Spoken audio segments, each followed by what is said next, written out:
السلام علیکم ناظرین، welcome back to my YouTube channel. آج کا ویلاگ ہے کہ ہم تعلیم حاصل کرنے کے بعد نوکری کی تلاش میں رہتے ہیں۔ کیا تعلیم حاصل کرنے کے بعد نوکری کرنا ہی زیادہ بہتر آپشن ہے؟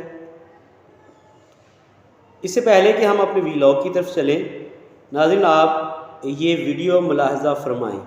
آپ بتائیں، اللہ آپ کو امیر بنائے، آپ کو بڑا آدمی بنائے، آپ کو ایک بہت کامیاب انسان بنائے۔ مجھے یہ بتائیں، آپ 14 سال ذلیل ہوں گے، 15 سال کالج میں، یونیورسٹی میں، ماں باپ کا پیسہ ضائع ہو جاتا ہے۔ آپ لوگ جب آپ ایک بڑا آدمی بن جائیں گے، آپ ایک کامیاب انسان بن جائیں گے، آپ ایک مرسڈیز لینے جائیں، آپ V8 لینے جائیں، کچھ بھی لینے جائیں، وہاں پہ آپ لوگوں سے کیا مانگا جائے گا؟ کیا کہیں گے؟ جی بتائے قائد اعظم کب پیدا ہوا تھا؟ جی فلاں دن کو، واہ کلیپنگ۔ جی ناظرین، تو ہم اپنے بچوں کو تعلیم دلواتے ہیں تاکہ بچوں میں شعور آ جائے، بچوں میں عقل اور سمجھداری آ جائے، تاکہ وہ اپنی زندگی ایک اچھے طریقے سے گزار سکیں۔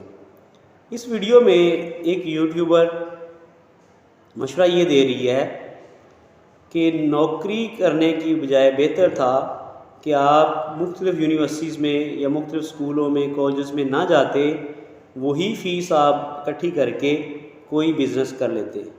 تو میں اس کو مکمل طور پر ڈسکرج کرتا ہوں۔ یہ بچوں میں نا امیدی پھیلانے والی بات ہے۔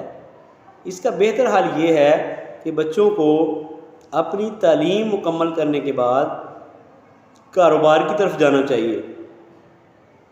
کاروبار بہتر آپشن ہے، نوکری کرنا بہتر آپشن نہیں ہے۔ وہ طلباء و طالبات جو اپنی تعلیم کو جاری و ساری رکھے ہوئے ہیں، انہیں چاہیے کہ تعلیم کے ساتھ ساتھ کسی سائیڈ بزنس، کسی کاروبار میں بھی انٹرسٹ لیں، تاکہ جیسے ہی وہ تعلیم سے فارغ التحصیل ہونے کے بعد وہ اپنے کاروبار کو بڑھا سکیں۔ تعلیم آپ کو نوکری نہیں سکھاتی بلکہ شعور دیتی ہے، لیکن ہمارے معاشرے میں چونکہ ہمارے پاس پیسہ ہوتا نہیں ہے تو ہم نوکری کر لیتے ہیں، کسی بزنس مین کے ہاں اپنی سروسز دیتے ہیں، اس کے عوض ہم پیسے کماتے ہیں۔ تو اس طرح ہم ہمیشہ کے لیے نوکری کے اوپر ہی انحصار کرنے لگتے ہیں، جبکہ کاروبار، بزنس نوکری کی نسبت 10 گنا بہتر ہے۔ یہ اسلامی روایات میں بھی ہے کہ نبی صلی اللہ علیہ وسلم نے کاروبار کو اہمیت دی ہے، خاص طور پہ لفظ تجارت آیا ہے، اس پہ بہت زیادہ زور دیا گیا ہے۔ میں کسی ایک ایسے ملک میں بھی رہا ہوں جہاں پر بچے تعلیم حاصل کرنے کے ساتھ ساتھ کوئی نہ کوئی سائیڈ بزنس بھی کرتے ہیں۔ میں آپ کو مثال دے دیتا ہوں کہ ایک طالب علم جو کسی ادارے میں پڑھتا ہے، اس نے وہاں پہ فوٹو کاپیر مشین رکھی ہوئی ہے۔ وہ کیا کرتا ہے کہ جیسے ہی وہ اپنے اسکول سے فارغ ہوتا ہے، اس کے سامنے وہ اپنا فوٹو کاپیر مشین کے اوپر کھڑا ہو جاتا ہے اور اتنی ارننگ کر لیتا ہے کہ وہ اپنی فیس دے سکے۔ آہستہ آہستہ وہ اس بزنس کو بڑھا بھی سکتا ہے۔ ایسے بھی میں نے طلباء و طالبات دیکھے ہیں جو آن لائن ارننگ کر رہے ہیں، جیسے ہی وہ تعلیم سے فارغ ہوں گے وہ اس بزنس کو بڑھا سکتے ہیں۔ لہٰذا کنکلوژن یہ ہے، نتیجہ یہ ہے کہ تعلیم سے آپ اپنے آپ کو سائیڈ پہ نہیں کر سکتے، تعلیم حاصل کرنا چاہیے۔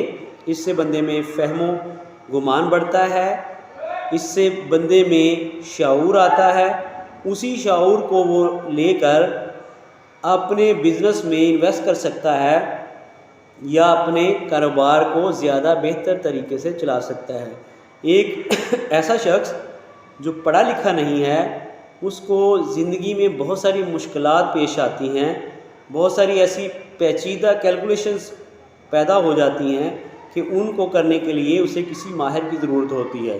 اگر وہ سارا کام خود کرنا سیکھ لے تو وہ اپنے کاروبار کو بہتر طریقے سے چلا سکتا ہے، اسے کسی کا محتاج نہیں ہونا پڑتا، کسی کے اوپر ڈیپینڈ نہیں کرنا پڑتا۔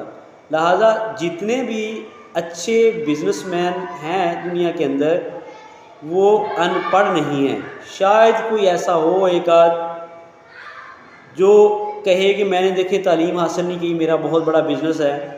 میں یہاں پہ پاکستانی اسٹیٹ بزنس کی بات کروں تو ملک ریاض صاحب کہتے ہیں کہ میں انڈر میٹرک ہوں.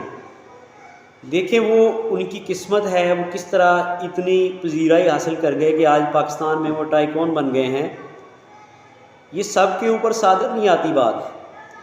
پہلے تعلیم, اس کے بعد کاروبار. تعلیم کے ساتھ ساتھ کاروبار کرنا چاہیے تاکہ جیسے ہی آپ تعلیم سے فارغ ہوں آپ اپنے بزنس کو رن کر سکیں. لہٰذا اس ویڈیو پہ کان نہیں دھرنا, اس کو اپنے ذہن میں نہیں بٹھا لینا اور تعلیم کو ترک نہیں کرنا. تعلیم حاصل کریں اور ساتھ ساتھ بزنس کریں, یا تعلیم پہلے مکمل کر لیں اس کے بعد بزنس کی طرف جائیں. بہت شکریہ. اللہ حافظ.